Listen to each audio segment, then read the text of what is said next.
Hello friends, आप सभी का एक बार फिर से हमारे इस यूट्यूब चैनल पे बहुत-बहुत स्वागत है। उम्मीद करते हैं आप लोग अच्छे होंगे।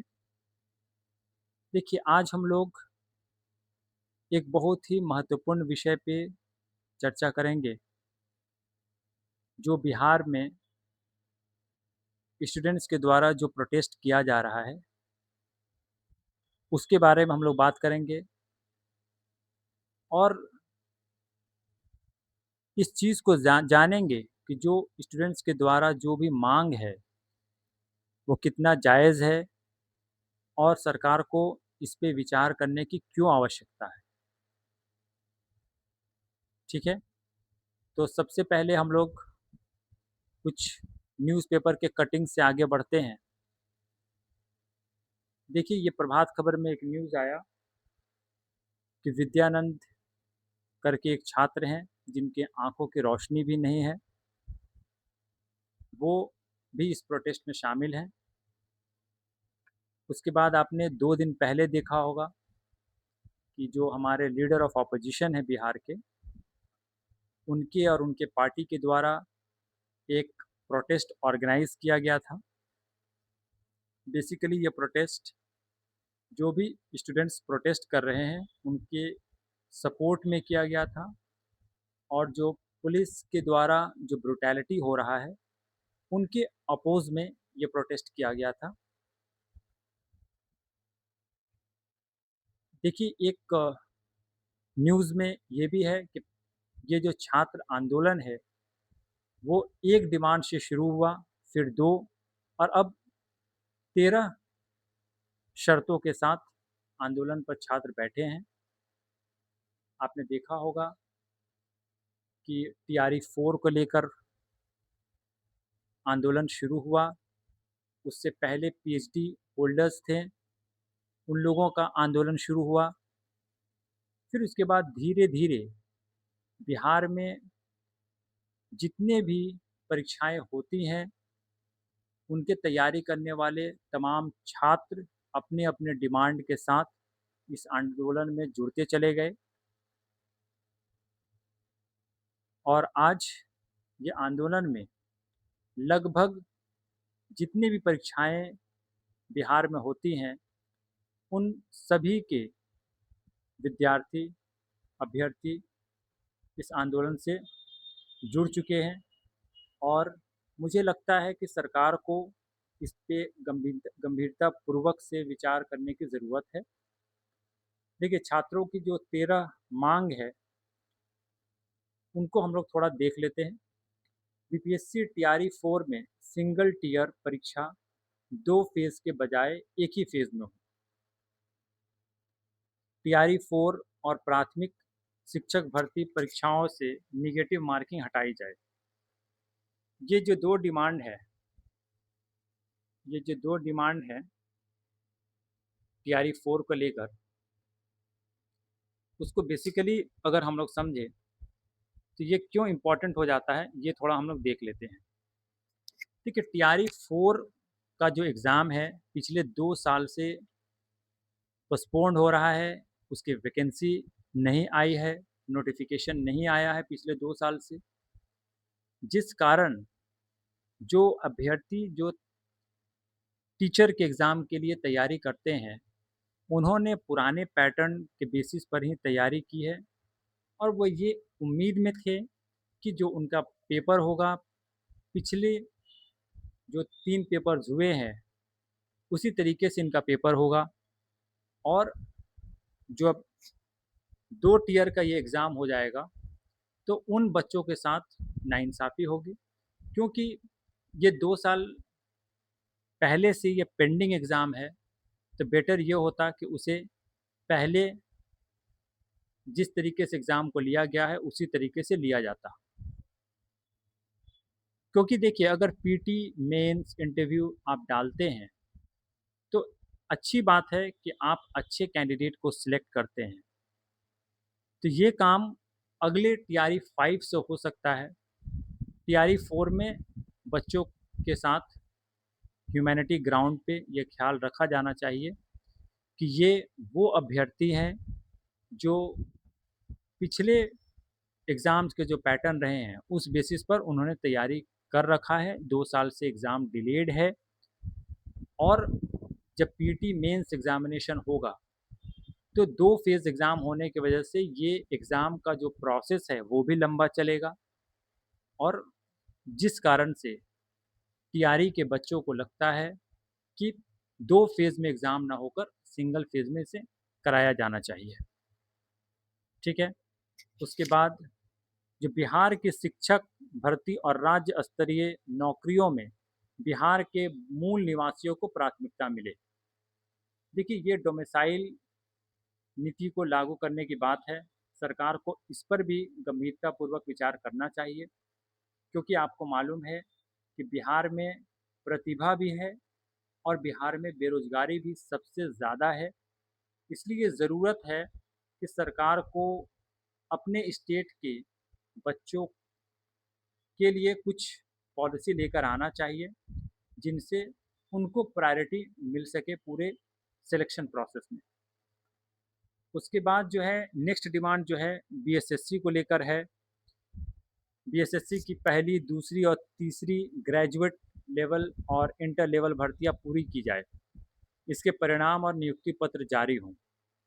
देखिए, जो बीएसएससी सीजीएल का जो एग्ज़ाम है, जिसके लिए बच्चे काफ़ी इंतज़ार करते हैं, लगभग 2-3 सालों से इसका सिर्फ एप्लीकेशन फॉर्म भरवाया जा रहा है और उसके बाद है कि एप्लीकेशन फॉर्म भरा गया, उसके बाद भी इसका न एग्ज़ाम डेट का कोई ठिकाना है और न ही इसके किसी भी तरीके का इससे जुड़ा कोई भी नोटिस अवेलेबल नहीं है बीएसएससी के वेबसाइट पर। 10+2 वाला भी एग्ज़ाम नहीं हुआ है। तो इन सारी चीज़ों को देखकर लगता है कि सरकार को बीएसएससी द्वारा कराए गए एग्ज़ाम या बीएसएससी द्वारा कराए जाने वाले एग्ज़ाम को भी सीरियसली लेना चाहिए, क्योंकि बहुत सारे बच्चों के भविष्य इन एग्ज़ाम से जुड़े होते हैं। स्कूल कॉलेजेस में जो लंबे समय से खाली है लाइब्रेरियन के पोस्ट, बताया ये जाता है कि 18 साल से लाइब्रेरियन की वैकेंसी नहीं आई है। तो सरकार को इस पर भी गंभीरतापूर्वक विचार करने की आवश्यकता है। उसके बाद आगे देखिए, परीक्षा में कथित अनियमितताओं की जांच कर पारदर्शी प्रक्रिया तय की जाए। ये देखिए, ये बहुत ही महत्वपूर्ण डिमांड है। मुझे लगता है जितना भी डिमांड है, उनमें सबसे महत्वपूर्ण डिमांड ये 2 हैं, ये 3 इनफैक्ट हम कह सकते हैं, जो पेपर लीक से जुड़े हुए हैं।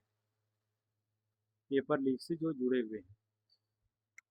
जो भी परीक्षा है, चाहे बीपीएससी कंडक्ट कराती हो या बीएसएससी कंडक्ट कराती हो या बीपीएसएससी कंडक्ट कराती हो, ये बहुत ही इम्पोर्टेंट है कि जो प्रक्रिया है, वो साफ-सुथरा हो, पारदर्शी तरीके से हो, किसी भी तरीके का उसमें अनियमितता ना हो।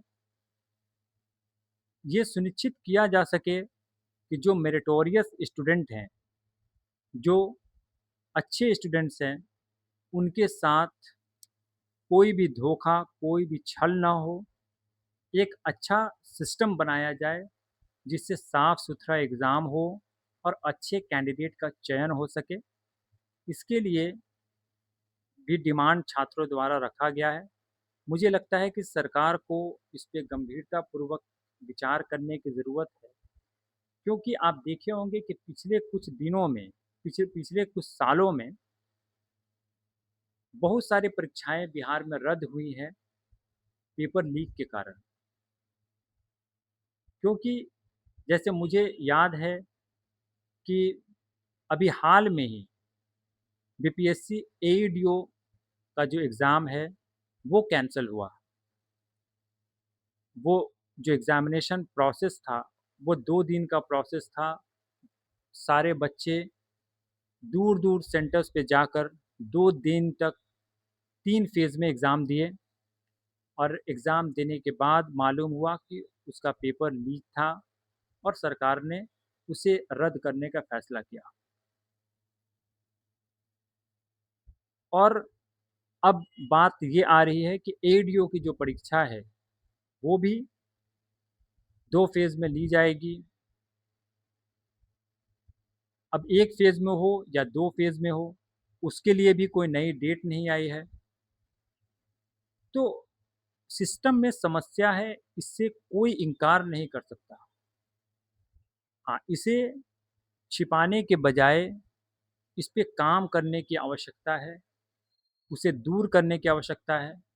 हम समझते हैं कि सरकार को अपने नियत को साफ-सुथरा रखना चाहिए और ये क्लियर करना चाहिए कि सरकार जो है वो एग्ज़ाम को क्लियर, ट्रांसपेरेंट वे में लेना चाहती है, उसके लिए प्रतिबद्ध है। अगर सरकार पेपर लीक से जुड़े मामलों को ठीक कर लेती है, तो बिहार जैसे राज्य के लिए बहुत ही गौरव की बात होगी और छात्रों के लिए बहुत राहत की बात होगी। ठीक है? अब जो अगला जो डिमांड है, कोरोना काल और भर्ती में हुई देरी को देखते हुए प्रतियोगी परीक्षाओं में अधिकतम आयु सीमा में छूट मिले। ये भी एक जेन्युइन डिमांड है कि बिहार में बहुत सारे एग्ज़ाम्स हैं, वो डिलेड हैं। तो लेट होने के कारण जो भी अभ्यर्थी हैं, उनको कम मौका मिलता है। तो वो चाहते हैं कि जो मैक्सिमम एज लिमिट है, उसको बढ़ाया जाना चाहिए। उसके बाद आगे की जो डिमांड है, बिहार पुलिस एसआई और एईडीओ के नए पदों का विज्ञापन जारी किया जाए। इसमें डिले नहीं होना चाहिए क्योंकि एईडीओ की परीक्षा हुई, उसके बाद वो कैंसल हुआ। तो सरकार को प्रायोरिटी में रखना चाहिए कि जल्द से जल्द इस एग्ज़ाम को कराया जाए।